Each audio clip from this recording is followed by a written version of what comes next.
Hi friends, నేను మీ Narada. So welcome to our channel internet Narada. So ఈరోజు మనం తెచ్చినటువంటి సమాచారం ఏంటంటే, శక్తి పీఠాలుగా ఉండేటువంటి 18 శక్తి పీఠాలు అసలుకి ఏ విధంగా వెలిచాయి, వాటి వెనకాల ఉన్నటువంటి సమాచారం ఏంటి, ఆ రహస్యాన్ని ఇప్పుడు ఈ నారద మీతో చెప్పబోతున్నాడు.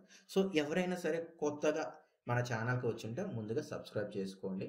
పూర్వం శివుడి భార్య అయినటువంటి సతీదేవి యొక్క నాన్న పేరు దక్షుడు.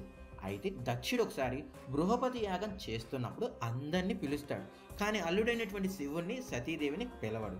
ఎందుకు అల్లుడిని పిలవలేదు అని చెప్పేసి సతీదేవి కోపంతో దక్షుడు అంటే వాళ్ళ నాన్న దగ్గరికి వెళ్ళి ప్రశ్నిస్తుంది. అప్పుడు దక్షుడు, శ్మశానంలో తిరిగేవాడిని నేను ఎందుకు పిలవాలి అని అంటాడు. అలా అందరి మధ్యలో తన భర్తను అవమానించడంతో తట్టుకోలేక తను ఈ శరీరంతో ఉంటే దక్షిణ కుమార్తెగా పిలుస్తారు. ఆ పిలుపు నాకు వద్దంటూ ఇంకొక జన్మెత్తి శివుణ్ణి పెళ్లి చేసుకుంటానంటూ అందరూ చూస్తుండగానే అగ్నిగుండంలోకి వెళ్ళిపోతుంది సతీదేవి. ఈ విషయాన్ని తెలుసుకున్నటువంటి శివుడు రుద్రుడవుతాడు. బృహపతి యాగాన్ని ధ్వంసం చేస్తాడు.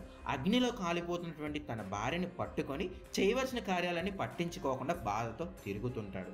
ఇంకా దేవతలు శివుని బాధను చూసి విష్ణుమూర్తి దగ్గరికి వెళ్ళి చెప్పగా విష్ణుమూర్తి తన దగ్గర ఉన్నటువంటి సుదర్శన చక్రంతో చనిపోయినటువంటి శివుని భార్యని 18 భాగాలుగా ఖండిస్తారు.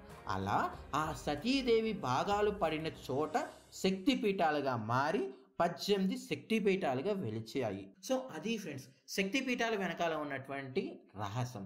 సో అది ఫ్రెండ్స్ ఈరోజు ఈ నారద మీకు తెచ్చినటువంటి సమాచారం. శక్తిపీఠాలు అసలు ఏ విధంగా వచ్చాయి ఏంటి అనేటువంటి సమాచారం.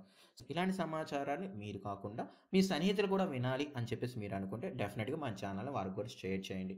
And thank you for loving and supporting.